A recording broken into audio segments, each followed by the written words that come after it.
Kashi Vishwanath corridor के तर्ज पर गया विष्णुपद मंदिर कॉरिडोर बनाया जाएगा। तो जब कॉरिडोर बनेगा तो ये सब आपको देखने के लिए नहीं मिलेगा, कुछ अलग देखने के लिए मिलेगा। तो अभी देख लें यहाँ इस वीडियो के माध्यम से। काशी विश्वनाथ से कम नहीं है। मंदिर का पुनर्निर्माण इंदौर के महारानी अहिल्याबाई होलकर के द्वारा 18वीं शताब्दी में करवाया गया था, पर इसका उल्लेख मंदिर में कहीं भी नहीं है।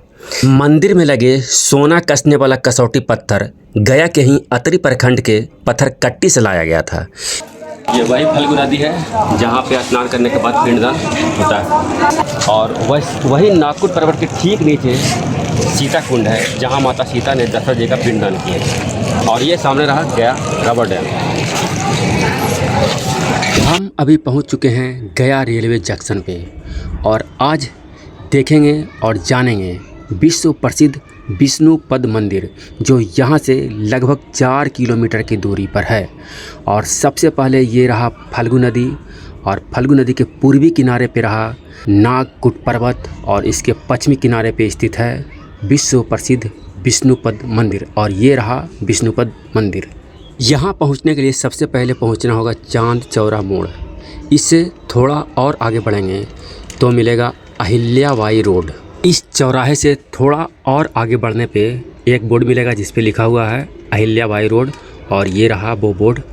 और ये सामने जो है रास्ता वही है विष्णुपद मंदिर जाने का, और इसी रास्ते को कहते हैं अहिल्याबाई रोड। अब हम पहुंच चुके हैं मंदिर के बिल्कुल नज़दीक, और ये रहा मुख्य प्रवेश द्वार। यहाँ से कुछ ही मीटर की दूरी पे है विश्व प्रसिद्ध विष्णुपद मंदिर, और यहाँ से मंदिर दिखने लगा है, वो रहा विष्णुपद मंदिर। गया शहर विश्व के सबसे प्राचीन शहरों में से एक है, जो बिहार का दूसरा सबसे बड़ा जिला है क्षेत्रफल के अनुसार। यह शहर गंगा नदी के दक्षिण में स्थित है। इस शहर का नाम एक पुनी राक्षस गयासुर के नाम पर पड़ा है। एक पवित्र नदी गया शहर से होकर बहती है जिसका नाम है फल्गु नदी। ये मंदिर तक जाने के लिए प्रवेश द्वार है, और इस प्रवेश द्वार पे भगवान विष्णु के 10 अवतार को दर्शाया गया है, और ऊपर में गयासुर के छाती पे भगवान विष्णु अपने चरण रखे हुए हैं। मोक्षदायिनी फल्गु नदी के पश्चिमी किनारे पर स्थित है पूरे विश्व में प्रसिद्ध विष्णुपद मंदिर। इस मंदिर में भगवान विष्णु के दाहिने चरण का निशान आज भी है, जो पूरे विश्व में कहीं और देखने के लिए नहीं मिलेगा। विष्णुपद मंदिर के चारों ओर का ये जो दृश्य देख रहे हैं, जो कुछ वर्षों के बाद आपको शायद देखने के लिए नहीं मिलेगा, क्योंकि बजट 2024-25 में भारत के वित्त मंत्री श्रीमती निर्मला सीतारमण जी द्वारा घोषित किया गया है कि गया को काशी विश्वनाथ कॉरिडोर के तर्ज पर गया विष्णुपद मंदिर कॉरिडोर बनाया जाएगा। तो जब कॉरिडोर बनेगा तो ये सब आपको देखने के लिए नहीं मिलेगा, कुछ अलग देखने के लिए मिलेगा। तो अभी देख लें यहाँ इस वीडियो के माध्यम से। काशी विश्वनाथ से कम नहीं है। काशी विश्वनाथ में भी ऐसी जैसे विश्व के सबसे प्राचीन नगरी काशी में किसी मनुष्य की मृत्यु मात्र हो जाने से मोक्ष की प्राप्ति हो जाती है, वैसे ही गया जी में किसी मृत मनुष्य का पिंडदान करवाने से मोक्ष की प्राप्ति हो जाती है, ऐसा मान्यता है। ऐसे तो इस मंदिर में 4 द्वार हैं, लेकिन इस मंदिर में प्रवेश के लिए मुख्य 2 द्वार है। एक उत्तरी द्वार है जो इधर है, ये उत्तरी द्वार है मंदिर में प्रवेश करने के लिए उत्तर की, और दूसरा द्वार है जो पश्चिम की ओर है। ये रहा पश्चिम की ओर के द्वार, और यही द्वार है जो मुख्य प्रवेश द्वार है मंदिर में प्रवेश करने के लिए। मंदिर के ठीक सामने एक विवाह मंडप बना हुआ है, जहाँ पे लगन के समय में विवाह समारोह आयोजित किया जाता है। बहुत ही धूमधाम से लोग यहाँ पे विवाह संपन्न करते हैं और भगवान विष्णु का आशीर्वाद लेकर के अपना सुखी वैवाहिक जीवन व्यतीत करते हैं। और ये रहा सामने प्रवेश द्वार विष्णुपद मंदिर का। इस मंदिर में मोबाइल सहित प्रवेश वर्जित है। बगल में ही मोबाइल घर बना हुआ है, जहाँ पे 5 रुपया शुल्क लेकर आपका मोबाइल जमा कर लिया जाएगा। ये जो मंदिर दिख रहा है वो विश्व प्रसिद्ध विष्णुपद मंदिर, जिसका पुनर्निर्माण इंदौर के महारानी अहिल्याबाई होलकर ने करवाई थी, और यह कसौटी पत्थर का बना हुआ है। तो आइए इनके बारे में, इस मंदिर के बारे में डिटेल से जानते हैं, और क्यों ये पिंडदान के लिए प्रसिद्ध है यहाँ पे विष्णुपद मंदिर। और अभी ये जो इतना खाली खाली दिख रहा है, आने वाला समय में लगभग एक सप्ताह 10 दिन के बाद यानी कि 17 सितंबर से पृथ्वी मेला शुरू होने वाला है 2024 का। पूरा सब ग्राउंड पिंडदानियों से भरा हुआ रहेगा। मेले की तैयारी के लिए देख रहे होंगे आप, टेंट वगैरह ये सब बन रहा है। एक सप्ताह के बाद ये सब तैयार हो जाएगा। इस मंदिर का पुनर्निर्माण इंदौर के महारानी अहिल्याबाई होलकर के द्वारा 18वीं शताब्दी में करवाया गया था, पर इसका उल्लेख मंदिर में कहीं भी नहीं है। मंदिर में लगे सोना कसने वाला कसौटी पत्थर गया के ही अतरी प्रखंड के पत्थर कट्टी से लाया गया था। मंदिर निर्माण के लिए कुशल कारीगरों को राजस्थान के जयपुर से बुलवाया गया था। मंदिर में सभा मंडप के ऊपर एक गुंबद और गर्भगृह के ऊपर एक शिखर है। शिखर की ऊंचाई लगभग 100 फीट ऊंची है। मंदिर के शिखर पर लगे कलश 1.25 मन यानी कि 50 किलो सोना का है, जिसे अहिल्याबाई द्वारा ही लगवाया गया था।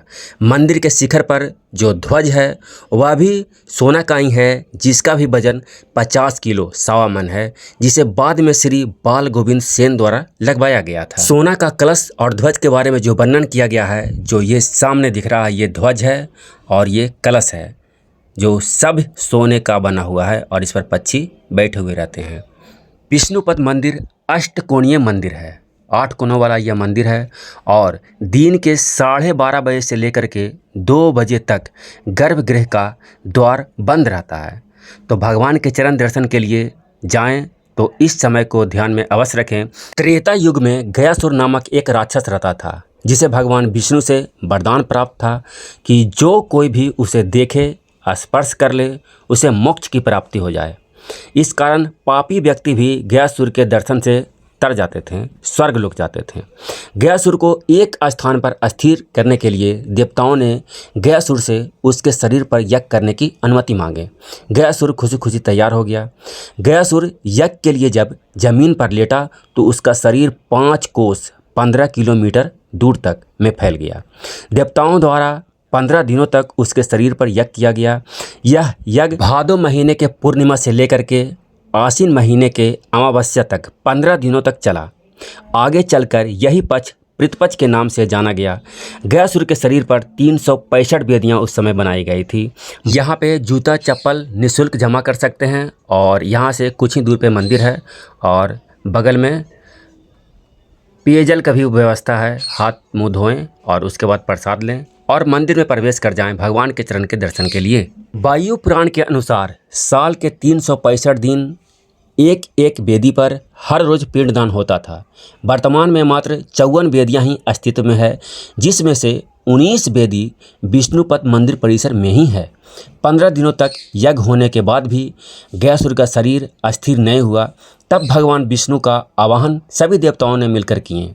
धर्मराज एक शिला लाकर गयासुर के छाती पर रखें। फिर भगवान विष्णु चतुर्भुज रूप में शंख चक्र गदा धारण किए हुए प्रकट हुए और उस शिला पर अपना दाहिना चरण रखकर शिला को दबा दिए। तब गयासुर का हिलना बंद हुआ। गयासुर जब अस्थिर हो गया तब भगवान विष्णु ने गयासुर से वर मांगने के लिए कहें। ये रहा भगवान विष्णु के दाहिने चरण का चिन्ह। ओम भगवते वासुदेवाय नमः।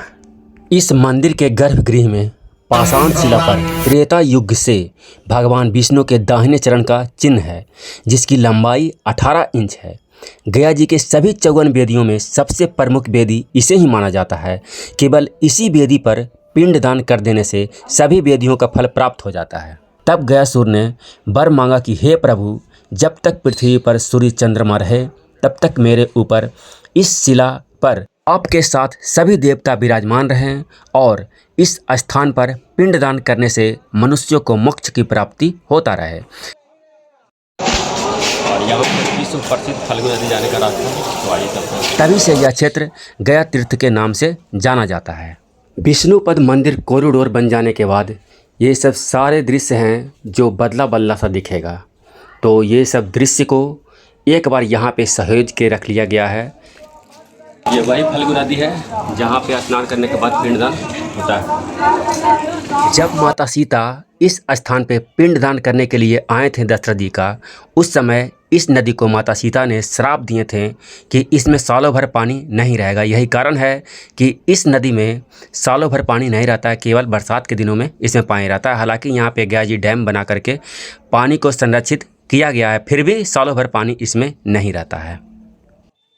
ये फल्गु नदी, पवित्र फल्गु नदी है और इसके ठीक सामने वो पहाड़ है जो नागपुर पर्वत है और वहीं नागपुर पर्वत के ठीक नीचे सीता कुंड है जहाँ माता सीता ने दशरथ जी का पिंडदान किया।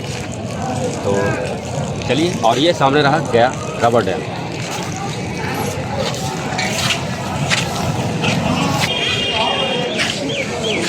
फल्गु महाआरती का आयोजन किया जाएगा।